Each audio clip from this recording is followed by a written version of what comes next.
What's up, everybody, and welcome to Weekday Wagers live on our Weekday Wagers YouTube channel.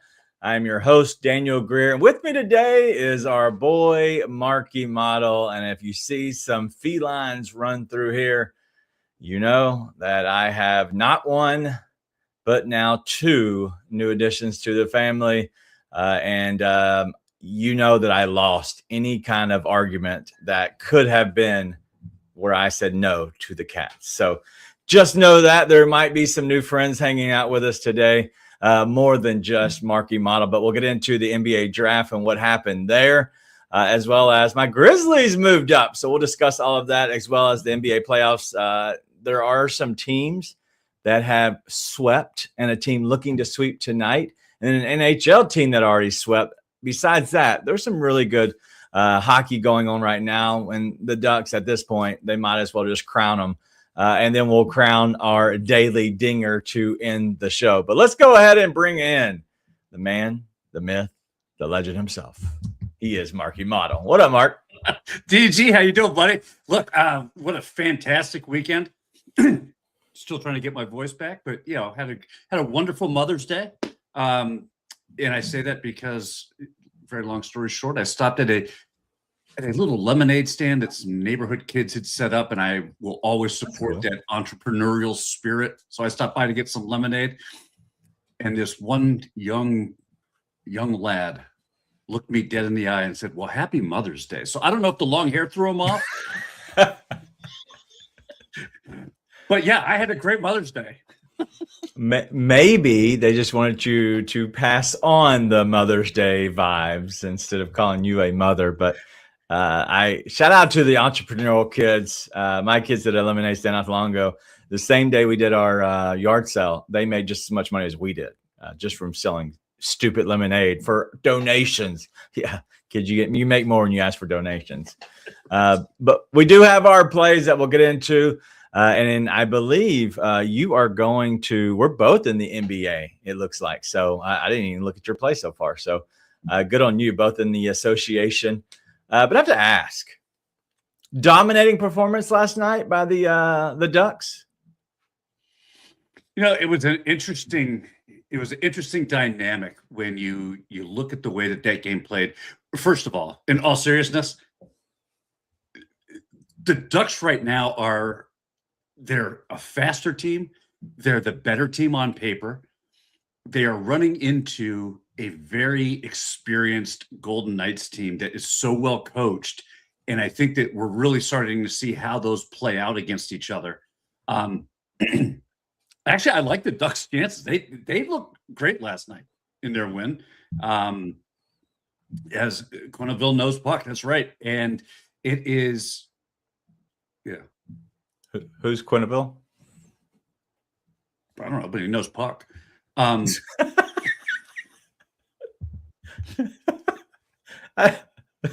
is this a joke and I don't know about it? Or like, who is Quenneville?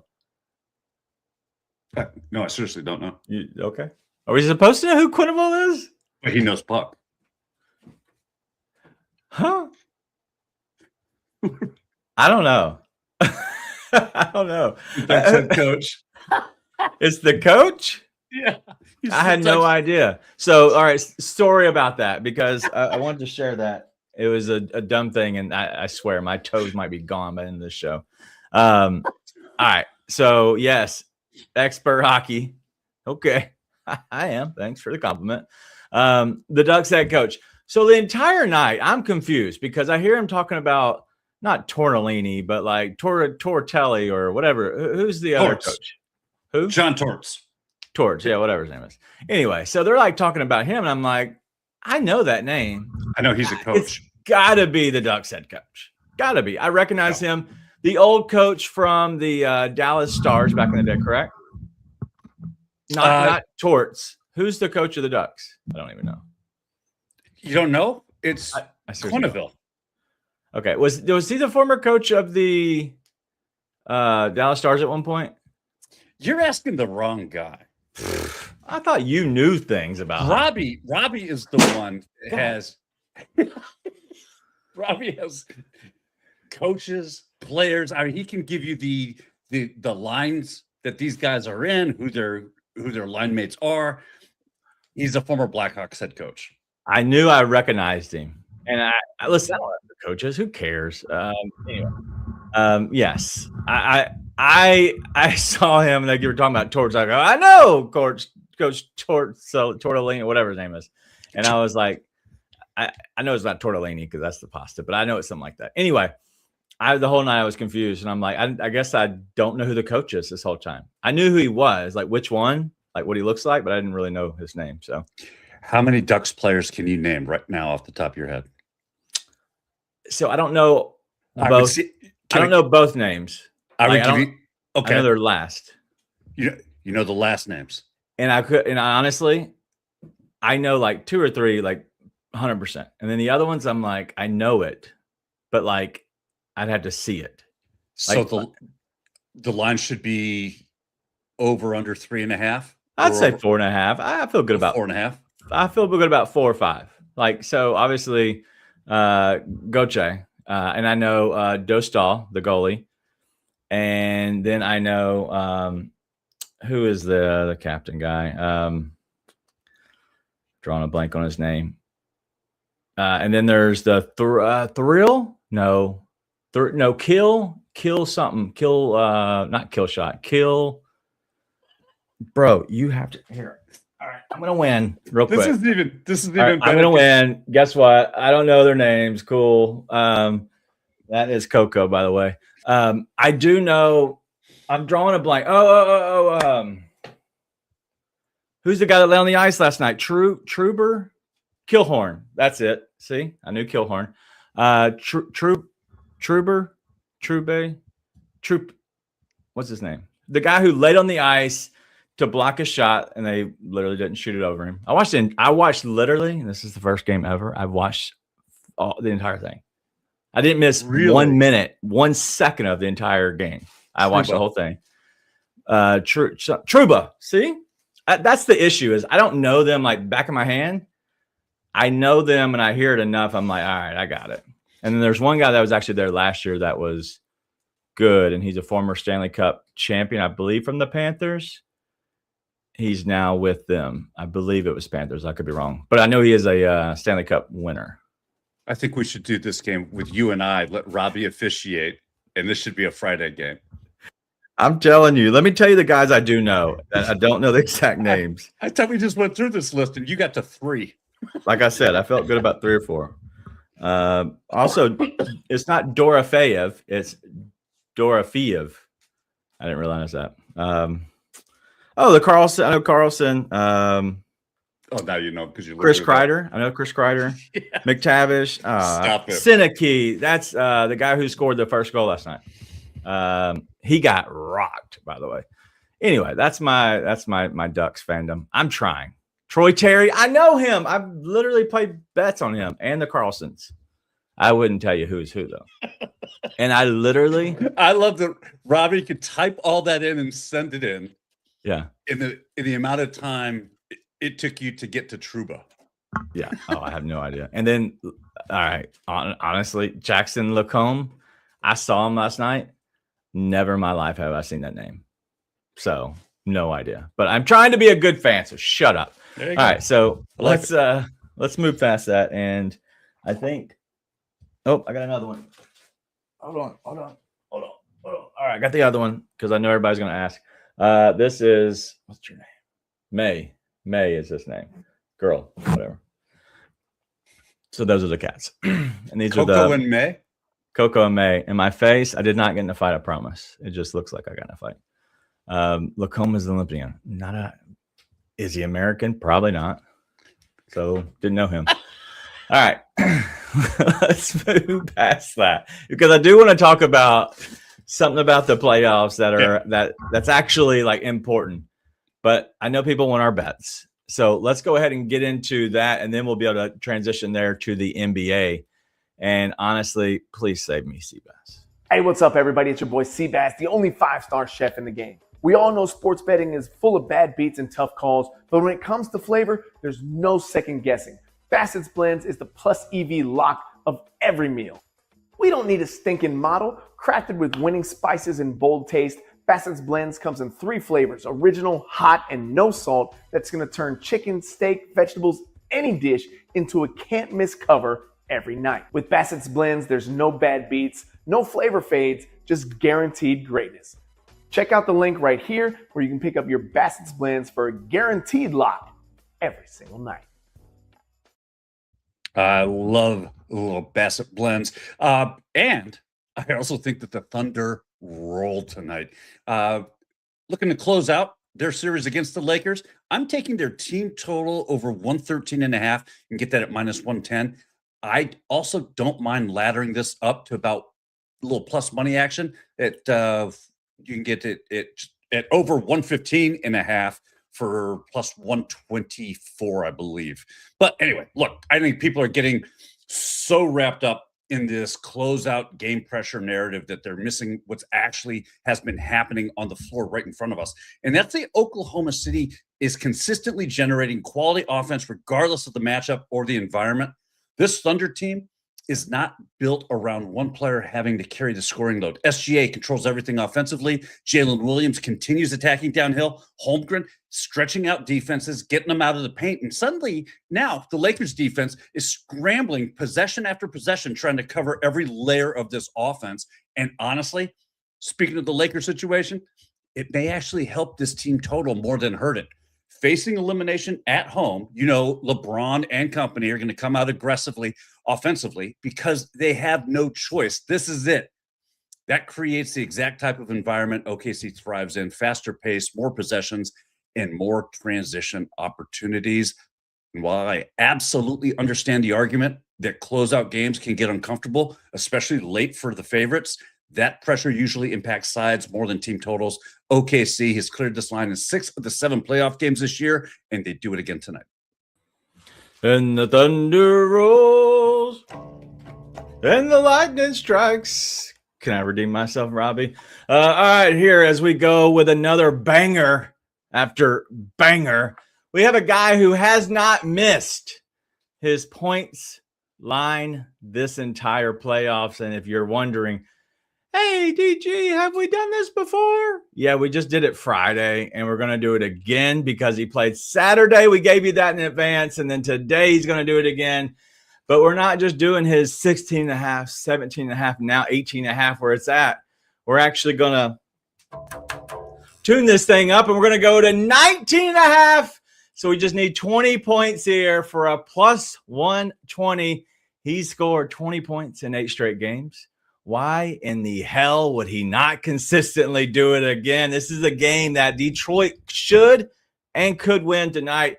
I also love their +4. So if you're looking at a lean, go with the Detroit Pistons +4. I would even take them on the money line. I think this is a game that Cleveland got lucky, played decent in a must-win game. See, I'm getting all choked up. Feeling good today. But yes, I think we're going to go with the Pistons overall. And Tobias Harris, we need you, brother. One more time. All right. Well, thank you all for hanging out with me. Me and Mark are going to play us a little tune as we end the show, right, Mark? What do you want to play? Old McDonald. Yeah, no, that's not happening. That's all I got. All right, we are. We're going to let him hit the floor.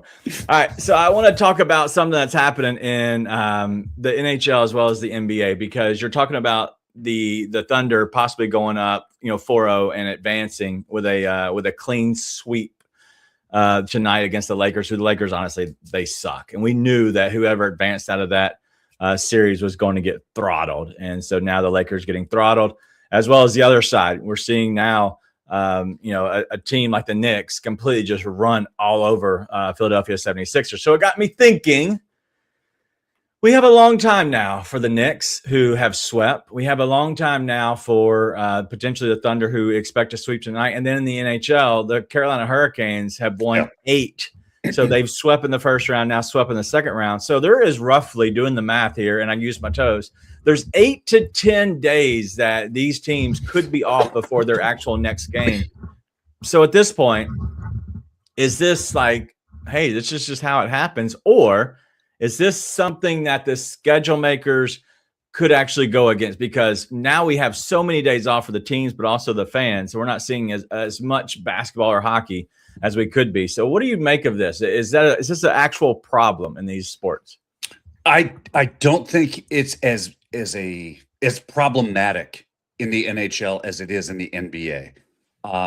And I do see some benefits from that. Look, if you're a team that's going out and dominating in this, it really is a tournament, right?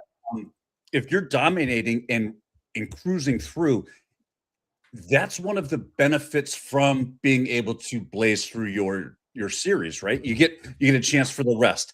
You get a really good chance to work on whoever may be coming up next. You can start to plan for and break down and put together game plans. And I think we saw that especially in the NBA on the Knicks side. They got, Atlanta Hawks is who they were playing in that first series, and all of a sudden found themselves kind of scrambling. Right. Corrected it, closed it out, got a little bit of a break, and absolutely blew right through Philadelphia. Yeah. Carolina has been able to do that. They're going to be able to rest up, get the skaters, get their legs plenty fresh. I do think the way that NHL schedules the playoff games every other night, the NBA could follow, because that 2 to 3. They do. No, they don't. They go to a 2-3 day when they play each other, and then when they travel, they add in a travel day. So it's always a 2 or 3 day break between the games there. Lies. No, that's true.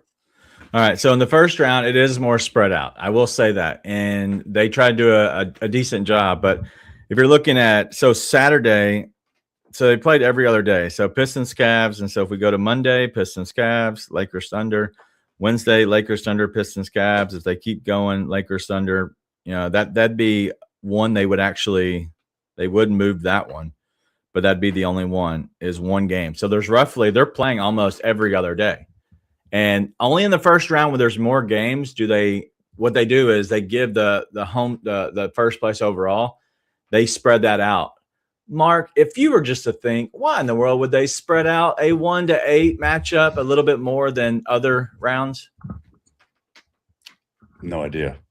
Because they should win early. They should sweep or gentlemen sweep. It's probably going to go over a little faster than a 4 or 5 series. I heard a guy today on a show talk about rest versus rust, and that's cool. Awesome. These are professional athletes.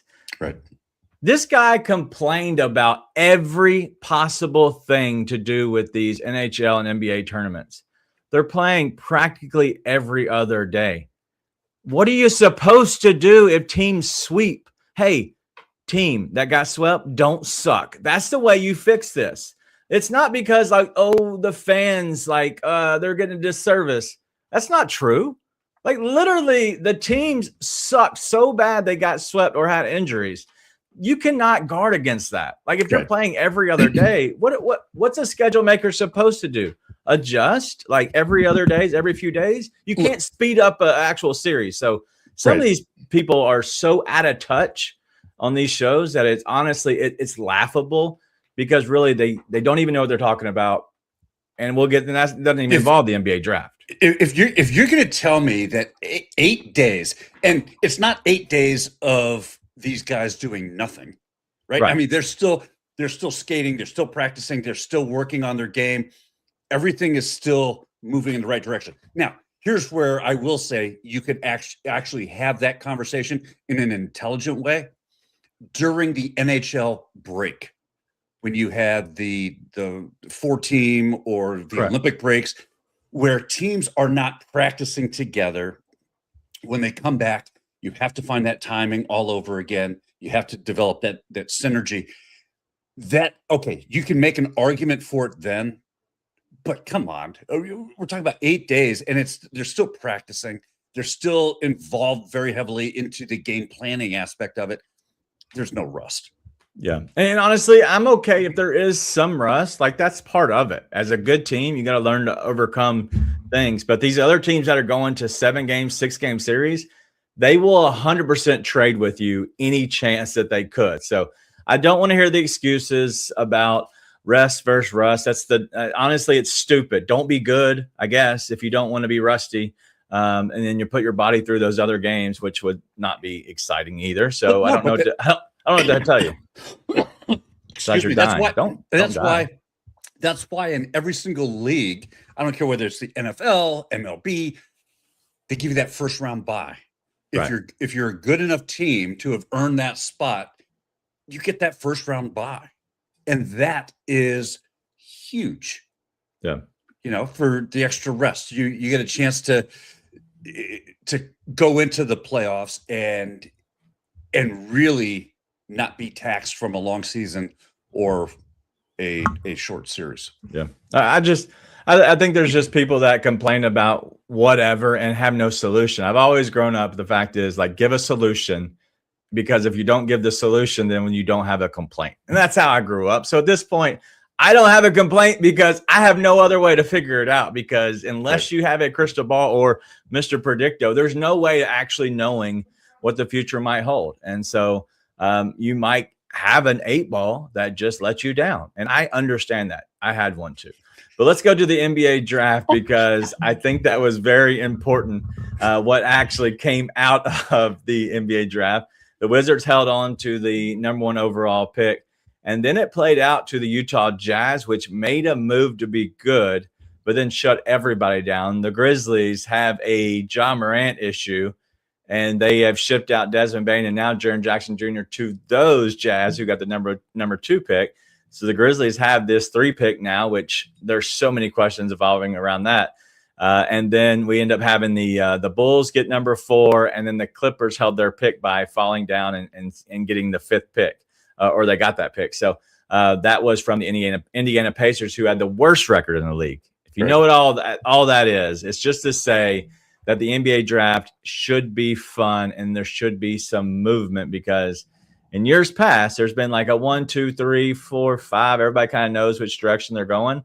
I don't think that's this year. And so I know that we have AJ DeBonsa, and then after that, we have a guy who we talked about a few shows ago, who is Darren Peterson, and he had his issues with his cramping and blamed it on creatine, and I don't even know if you can still get cramps from creatine, because you're supposed to drink the water, and so at this point, I don't know what's happening from 2 to the rest of the draft. So I'm excited. Are you excited at all about or follow the NBA draft at all? I am excited, and I'll tell you why. Because this draft, the lottery for this year's draft, is the last time we're going to see that kind of nonsense play out on the NBA court during the regular season. Right. You want to tank? Good for you. Go tank. You're going to get punished for it. Yeah. That's the coolest thing. And so for that reason, I'm ecstatic about this. I think that if the NBA really wanted to, they could have fixed it and implemented those policies for this year's draft to catch all those teams who were tanking and be like, hey, by the way, we're fixing it, and this is how we're fixing it. So you might want to start playing basketball again. Yeah. But yeah, I think it's always a great event to see who's getting drafted, to see where teams are looking for their talent, right? The overseas market, where are they? With basketball especially, has really branched out globally. And I think now that's the biggest thing. It used to be, if you were a tier 1 player in college, odds are really good you were going to be playing the NBA. Now, hey, you might not even get picked because they're picking, people from European leagues. Yeah, there's going to be a lot that comes out of this. The thing that I'm most excited about is number 2 is the Utah Jazz. Carlos Boozer, who is the father of Cam Boozer, who played for Duke and is honestly just sitting there potentially going in the top 3. So Carlos Boozer, who played for the Jazz, now in their front office and is involved in the scouting, and just went and did this in 2025. So he's very new to this role. I wonder if he's new to the role because they possibly want to get a guy like Cam Boozer. So because of all that, do the Utah Jazz possibly go after a guy who is the son of one of the guys they have, and let a guy who had the cramps issues of playing time fall down? Like there's a lot that could go on because if they take Cam Boozer at 2 and then whoever at the Grizzlies would take at 3, like it could be a whole shakeup. I haven't been this excited about a draft because the NFL draft, we know, but there's so many rounds. Like we know the players when we're watching for certain quarterbacks, running backs, wide receivers that we're aware of. But let's be honest, we haven't studied the film on these guards or these tackles or these linebackers like we want to. Right. And so within the NBA, there's only 2 rounds and there's 60 picks or 60 picks. And so because of that, I think it's less, which is good. So has Boozer already committed to go pro, or is he still at Duke? I haven't actually heard that. I was thinking about that. I was like, I assumed he's committed, but I guess I just missed the information. It just was assumed. But I know we talked about that a while back of him staying, but I don't think there's any way he would stay at this point. Yeah, I think the only reason he would stay would be to help benefit his brother, because Cameron Boozer is obviously the better of the Boozer twins, and would have a larger impact. I also think that if that's the case and he does go pro, Utah is absolutely snagging him at that number 2 spot. And the reason is he has so much upside. His ceiling is the roof. And it's an open ceiling. All right. His ceiling is a retractable dome because he is skying upward. I think that he, especially with not just his pedigree, but this kid still hasn't grown into his body yet. And that's the scary part. And so as he continues to develop, I think getting him in that number 2 spot for the Utah Jazz, the family history with the dad playing there and now in the front office, all of those things, it creates the perfect environment for this kid to go in, feel the love, the support, and grow. Now, if he flops on his face and just lays an egg, it could get ugly in a hurry. Do you know who said the ceiling is the roof? Have you ever heard that saying? Somebody said that one time. No, I've heard about it. They couldn't turn around in a closet. I've heard that. Do you ever? I don't know. The wizard himself, yes, said that you can't turn around in the closet. But Michael Jordan said the ceiling is the roof. And one time in a press conference or at some event, and so at that point, anytime I hear the ceiling, I always blurt that out there.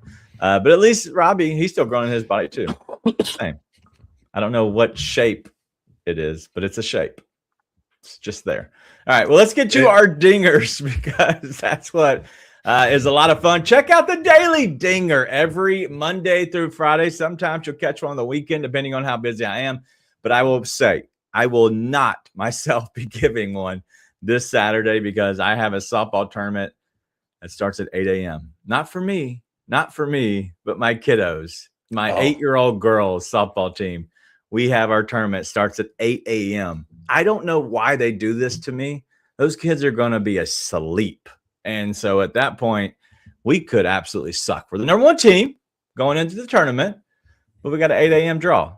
Not happy, but I'll be awake at my normal 6 a.m., 5:30. But we have some dingers here. So let's go ahead and get to them. And I'm going to find me an American somehow. Aaron Judge, the real American, plus 180. Junior Caminero, plus 265. Ben Hot Rice is plus 270. Maybe he's Ben Wild Rice. Maybe we'll do that one plus 270. Raphael Daytime Devers, and I don't believe it's the daytime, so not picking that guy. And then the polar bear himself, Pete the Meat Alonso. What do you like today there, Mark? Give me some of that Ben Rice special. Why? One, they're playing in Baltimore. And I think that the Yankees offense, I know that they just got swept by the Brewers. Okay. Prior to that series, they had caught fire. I think that they slipped over the weekend. This is a get-right spot against a division rival where they're going to be more fearful of Aaron Judge, which opens the door for a guy like Ben Rice just to crush because he's going to see pitches. And if I remember correctly, Braden Young. Braden Young is a fastball pitcher he allows a 7.7% barrel rate on his fastballs. and Rice has been smashing fastballs, especially when they're low and in. He's got a 25% barrel rate there on that part of the zone. So any mistakes low and inside with the fastball or breaking ball, good night, Irene. This thing's over the wall. Well, I'm looking right here at our friend's ballpark pal, and it's a bad day for left field. So I do like your right field look, but unfortunately, like all the numbers show that the wind is kind of swirling from what I'm looking at. Does that not scare you at all? Not when Rice is going to hit one 434 feet. Wow. Okay. And that's the only thing that worries me as well is like Robbie likes Rice, Seager, and Alonso are his top three. My only issue with that. Why does that sound like a law firm? Right. Texas is at home, so I'm okay there. Like I think, that ballpark doesn't have a ton of homers in it just because it plays big. But that's what I'm looking at with these numbers. Like I don't understand why everybody likes Rice so much tonight. And even in that same game, we have Pete Alonso, and it looks like it's blowing in a little bit from center going into right. That's why the right field's okay, but it's coming in from left. Like that worries me. That's why I stayed off of those today. So yeah, but look at the velocity of the wind. It's one thing to have it if it's swirling or blowing in, unless it's blowing in at over 9-10 miles an hour. You're not really finding a negligible. If somebody barrels up a ball and smacks it, it's still going to go out. Okay. I mean, Wrigley Field is the only field I really look at from a wind standpoint and be like, okay, because a 8-10 mile an hour wind there at Wrigley Field blowing directly in will knock balls down, because that stadium is engineered and built differently than the modern day stadiums that we have now that are being played in, even like in Camden Yards. Camden Yards is pretty well protected. You have to sky the ball for the wind to start to have a true effect on it. So, a deep line drive, it's still going to fly. Okay. Well, I agree with that part of it. If I'm looking here for a plus 270, that's the only thing that worries me is it's a low number for that. So same game, Pete Alonso, Aaron Judge. I'm going to stay away from that one. I do like Junior Caminero. I gave that one out already today on the Daily Dinger. He was one of the guys that I did like. And I can't really go Rafael Devers. It just worries me. It's not the daytime. He's playing the nighttime. So we know that he's probably not going to hit one. But a guy that I like, and I worry because this guy is the 7-hole hitter for the home team. But I think he can get 4 at-bats because they're good enough. And that is Andy Pages. So I just see a game where good weather out in LA. He's hit 4 home runs in the last 4 games. Well, one of those games we had 3 home runs in that one game, but still, it does count into my my argument at this point. But hold on, Andy Pages is now the 6-hole hitter, so it looks like they're moving him up as of right now. But he's been hitting the ball hard lately. One for 3 against Trevor McDonald. So old McDonald, have a cow. Let's throw this thing over the fence, and so that's where I'm going at plus 600 for Andy Pages. So I think we're good on that one. Robbie says Seager had one go around 400 yesterday and still didn't go out. That was at home. That's why it worries me out at the Ranger Stadium. So yeah, it doesn't scare me. And Rice sold everybody this weekend. So you know what? A little weekend Rice. Maybe it's Monday Rice. The Monday Rice special. All right. Anything else you got? And then yes, Kazuma Okamoto for Toronto. And can you hear them going nuts so crazy? Yeah. Holy cow. All right. Well, I'm gonna have to deal with these cats. We're gonna have some feline soup. I'm joking. We're gonna have some cats need to eat probably. That's what I probably should have done. Next time, I'm gonna feed them before we do the show because this is crazy. They're going nuts though. What are you watching tonight? Oh, there's you got the Avs hockey. You got the NBA with the OKC. I'm going to be focused on that Thunder matchup. I have plays on both games. I think that we see a lot of points tonight as the series kind of open up a little bit more offensively.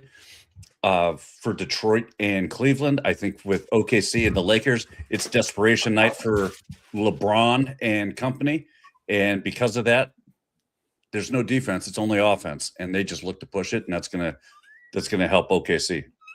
All right. Well, my we're going to goodness. be just hanging out with cats. That's what we're doing tonight as this one's gone. I'm not sure what's happening. But anyway, he's gone. Yeah, why does he have wet paws? Do you see that? I see that. That's like a perfect paw print on your shoulder. I don't even know. How is that possible? And where did the water come from? You're assuming it's water. Oh, no.